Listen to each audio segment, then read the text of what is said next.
क्योंकि रेस बढ़ी है ना वेपन की। उससे बड़ा आया, हाइड्रोजन बॉम्ब तक तो पहुंच गया।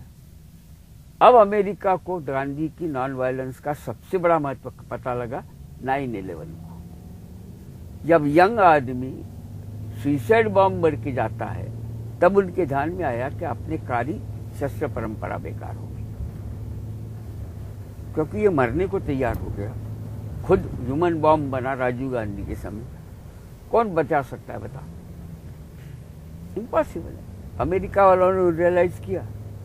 मदर्स डे के दिन मदर्स ने 5 लाख मदर्स न्यूयॉर्क में आके उन्होंने कहा कि मैन्युफैक्चरिंग ऑफ वेपन बंद करो, ट्रेड बंद करो, क्योंकि मेन ट्रेड वही है अमेरिका का। और आगे ये कहा कि हम तो इनोसेंट लड़कों को जन्म देते हो, तुम उनको मारना सिखाते हो, ये बंद करो, ट्रेड बंद करो। ये नहीं करोगे तो जो ट्रेड करेगा उसको हम वोट नहीं देंगे। कारण क्या? तो 14 साल के लड़के को उसके बाप ने पिस्तौल ला के दी। अच्छी चलती है कि ये पिस्तौल कितनी इफेक्टिव है देखने के लिए अपने क्लास के 19 लड़कों के खून उसने उस दिन किए। पूरा अमेरिका टल गया। अब न्यू जर्सी स्टेट में उन्होंने Gandhi non violence, mother Teresa compassion and Luther Kings peaceful struggle against injustice, 3 के लेसन हर स्कूल और कॉलेज के इसमें होनी चाहिए ऐसा लाया। इनजस्टिस तो नहीं सहन करेंगे, उसके खिलाफ पीसफुल में से झगड़ेंगे। और एक तुमको अपने शब्द अपने बहुत है लेकिन हम ध्यान नहीं देते, दया शब्द नहीं यूज किया, करुणा शब्द लाया। पीटी नहीं, कंपैशन। क्योंकि पीटी में उन्होंने लिखा you can not preserve the dignity of a man on charity और पीटी। तो करुणा शब्द का क जो अक्षर है वो करुणा करने वाले का कर्तृत्व जगाता है, जिस पर करते उसका कर्तृत्व जगाता है, इसलिए कंपैशन वर्ड आया। कंपैशन से तुम ह्यूमन बीइंग से जुड़ते हो, पीटी में करस्पॉन्डिंग रिस्पॉन्सिबिलिटी नहीं है। अब मेरे साथ में हम कार में जाते थे 4 जजेस, एक जज तो हमारे हैसियत थी कि रिलीजियसली सिग्नल के पास भिखारी दिखा के भीख देते थे। मेरे से कहने लगे इतने तुम सोशल वर्क में हो, तुम कभी नहीं देते?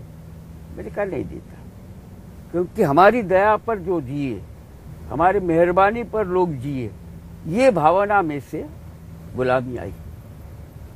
हर ये लोग चाहते हैं कि ये लोग हमारे मेहरबानी पर जिए, तो उससे तो फिर स्लेवरी बढ़ती है। और तीसरा मैंने कहा तुम्हारे को इसको पुण्य मिलता है ऐसा लगता है बर्थ रिजर्वेशन के लिए, लेकिन इसके साथ ये भीख देने के साथ करस्पॉन्डिंग रिस्पॉन्सिबिलिटी तुमने क्या दी? तो जिसको कनेक्टेड कर रिस्पॉन्सिबिलिटी नहीं है, उस सोशल सर्विस में भी शक्ति नहीं होती। कर्तव्य की भूमिका से तुम करोगे एक बात, लेकिन करस्पॉन्डिंग रिस्पॉन्सिबिलिटी नहीं पड़ेगी। इसलिए गांधी ने लिखा था कि there can't be any right without corresponding duty. वो राइट को कोई मतलब ही नहीं, क्योंकि अपने आप पहले फंडामेंटल राइट्स का चैप्टर है, अपने यहाँ ड्यूटीज का चैप्टर नहीं था जो 76 में हमने डाला। क्योंकि गांधी ने कहा कि without every right is pregnant with corresponding duty. तो जब हमारे समझ में नहीं आया तो अलग अब डालना पड़ा अपने को कि अपन ने राइट्स का फंडामेंटल ड्यूटीज का चैप्टर डाला। तो ड्यूटी और राइट एक दूसरे के साथ जब जुड़ते हैं तब उसमें मतलब होता है। ये सारा जो है इसको मैं इंडियन कल्चर कहता हूं। और इसको सिंबलाइज गांधी ने इसलिए किया कि गांधी ने फिर उसको सेकुलर किया। अपने यहाँ अहिंसा बुद्ध की थी, महावीर की थी, लेकिन व्यक्तिगत लेवल पर थी। ये सोशल नहीं बनी थी, समाज तक नहीं बनी थी, उसको सामाजिकता गांधी ने दी। ये उसकी विशेषता है। ये तो अपने उपवास करने वाले भी लोग थे, मुंह को लगाकर वो जैन लोग रहते हैं ना, मच्छर भी ना जाए करके करते। ये अहिंसा थी, लेकिन व्यक्तिगत ही थी, वो फोर्स नहीं बनी। हिंसा से ज्यादा ये बढ़ी। इसलिए मैंने तुमसे कहा होगा कि जब ये वहां गए थे राउंड टेबल कॉन्फ्रेंस में, चर्चिल नहीं गए, पैलेस में था मीटिंग, तो ड्रेस का कोड था, सूट बूट सब। इन्होंने कहा कि नहीं, मैं मेरी ड्रेस में आऊंगा। शाल थी, वो भी फटी थी, बगल के साथ में चलने वाली लड़की ने सीख कर रखी थी धागे से घर के। वहां जाने के बाद सवाल पूछा कि इस आदमी के लिए इसके पास कुछ नहीं, और चर्चिल साहब का वाक्य है, लंगोटी पहन के तो आया है, उनको लंगोटी कहते थे उनके कपड़े को, वाई यू कॉम्प्रोमाइज। तो वहां का एक लॉर्ड फिलोसोफर था, उसने 3 वाक्य कहे।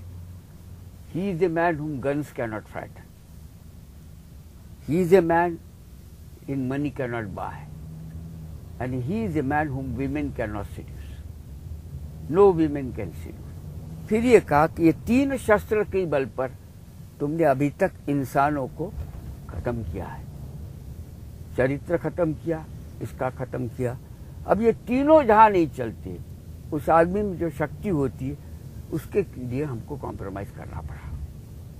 नहीं तो ये 3 में से किसी, जैसे मैंने सवाल पूछा था एक को, गांधी के खिलाफ जब बहुत बोले तब मैंने कहा मुझे एक बता दो कि अंग्रेज के पास तो सब था, इतनी प्रॉपर्टी है, अकेले महात्मा गांधी, और वाक्य है तुम्हारा, every man has got his own price, समझ लो गांधी की प्राइस लेकर के महात्मा गांधी को खरीद लेते, तो हिंदुस्तान का इतिहास क्या बनता।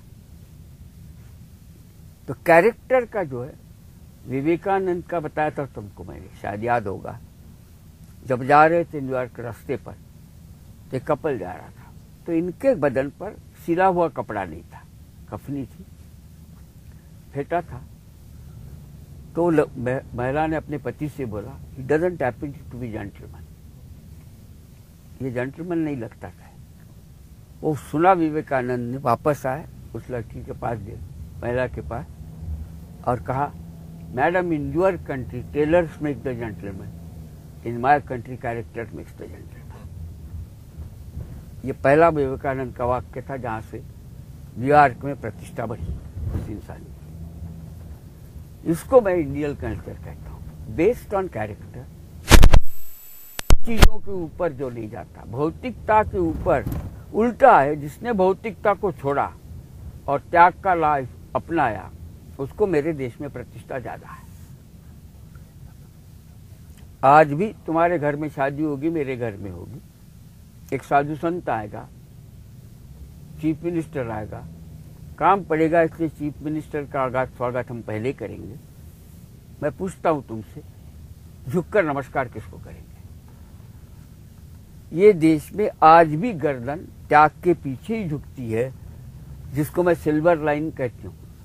वो फाउंडेशन की स्कूल अगर पकड़ सका तो हम इंडियन कल्चर पकड़ते। इतना आसान है मेरा कल्चर की व्याख्या, बस कि हम वो पकड़ सकेंगे क्या कि अनिल अंबानी से विनोबा भावे की प्रतिष्ठा ज्यादा।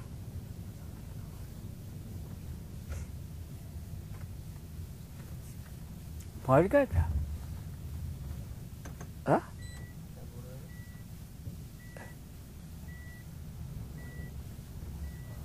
महेश भी नहीं आया होगा यहाँ।